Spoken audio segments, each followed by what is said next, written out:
about this on one of the other panels, where there's this fine line between authenticity, accuracy, and believability.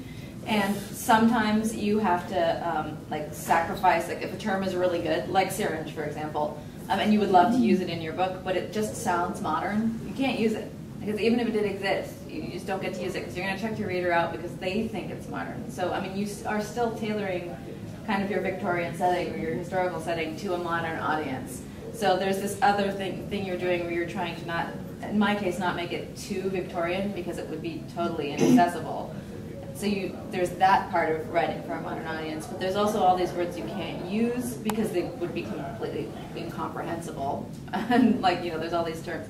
I mean, sometimes, like, I'll throw in curious bodice, or I'll throw in a word that is a Victorian word, like a fichu or something, and I'll just assume that everybody knows because of the context of the sentence that that's an article of clothing. And if somebody cares, they're going to go look it up. But other than that, it doesn't really matter. So I think you can do that sometimes when you're world building. In steampunk, you can throw out a steampunk term for a device that everyone's using and never bother to explain that device until it becomes necessary to like blow one up later on. I mean, trust your readers. They're willing to be carried along on the journey with you, and so they're gonna be like, oh, I don't know what an etheric conductor is, but it sounds cool. Okay, I'll keep reading. You know, they're not gonna building stop. a costume. What does that look like? Yeah, you'll get that email, but that's fine. You can you get 3 people. You don't have to tell exactly what it looks like. Well, when we were pursuing Bone Shaker, I kind of had this vague idea of a bunch of stuff, and then as we get closer and closer to production, Liz is like, so, my editor Liz, how tall is this wall exactly anyway? 200 feet.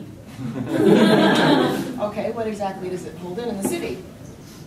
Stuff. A bunch of stuff. You know, and some zombies, and some stuff. And yeah. No, when people start asking you to clarify this stuff, it's like, because you don't necessarily have the best idea yourself. I've actually admitted it to people. I mean, I actually have this note written down here, is that you as a writer, especially if you're writing a series, have to be careful about not revealing too much information.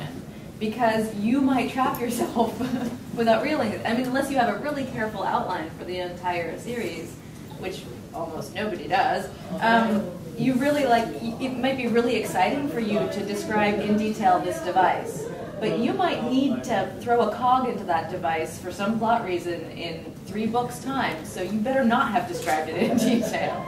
I mean, what do you mean it doesn't have cogs? And that's what's great about Point of View characters. They thought it didn't have cogs. Yeah, I will often do maps. Like I got a hold of the old Sanborn surveys from before the Seattle fire in 1889, and so I took Photoshop and I outlined a little area that I kind of arbitrarily decided the wall held in, and they were like, well, you know, pinpoint a few places where things are on here. All right, well, this is where Maynard's is. Well, down here is where King Street Station really is, so we'll use that in the tower and it'll be fine.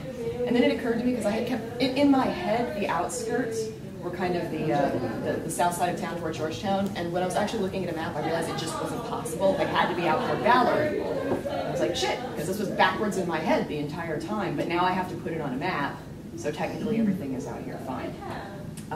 For Dreadnought, I got a hold of an old map that just of the unincorporated United States, and it's like ... if it's a dirigible, you know, crunch if it's a train, you know, swim if we're going up a river, and tried to track out this woman's path. But for people who are starting, which is this Bill Bryson book, At Home, which I didn't know. Have you ever read it? Oh yeah. I mean, it's a good one. It's like for 101, like it also, because it covers a lot of the Victorian period, but it also covers a lot of stuff outside of it. And I think getting that, for me, just getting that, I wish I had it earlier because it just came out last year. But it's a good one if you want to just see how, you know, the scope of history and understand that everything came from somewhere and is going somewhere. Like it's really good for that. And also caught a lot of stuff that finding on the internet is hard. Oh, and one other thing I'll say. You have to be careful with the internet. Yeah, you do, and because also there's huge holes. Like especially in the 1800s, like the internet is not very smart about Victorian content is really not high. Yeah, totally. Pictures especially, like you're going to end up buying a lot of print books to get good pictures of stuff.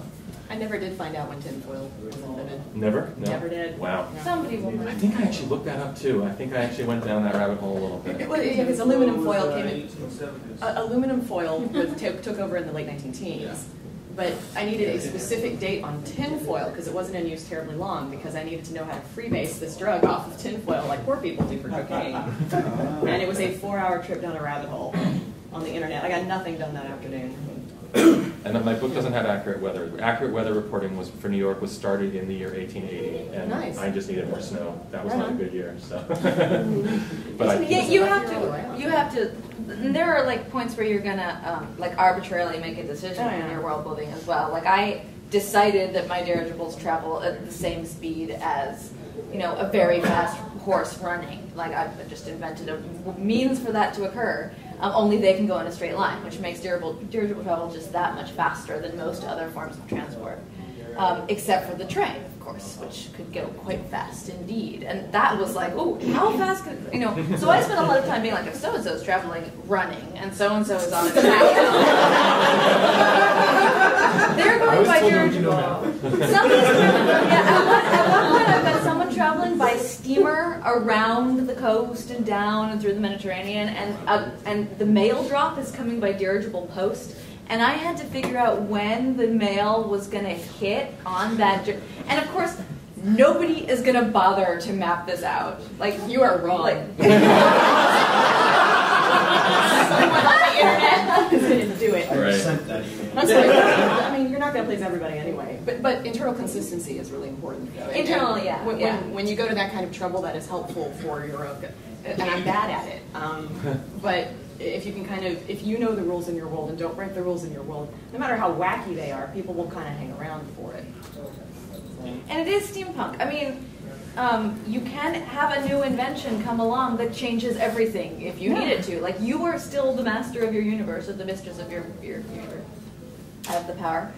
So you can actually like inject something new that changes everything. We've seen this happen in history all the time. A new person, a new object, a new battle off in India. You know, like you can do that, and then suddenly, where did that come from? Well, you know, someone sends you an email and you can be like, well, you didn't know this, but in America, somebody named so-and-so invented steel.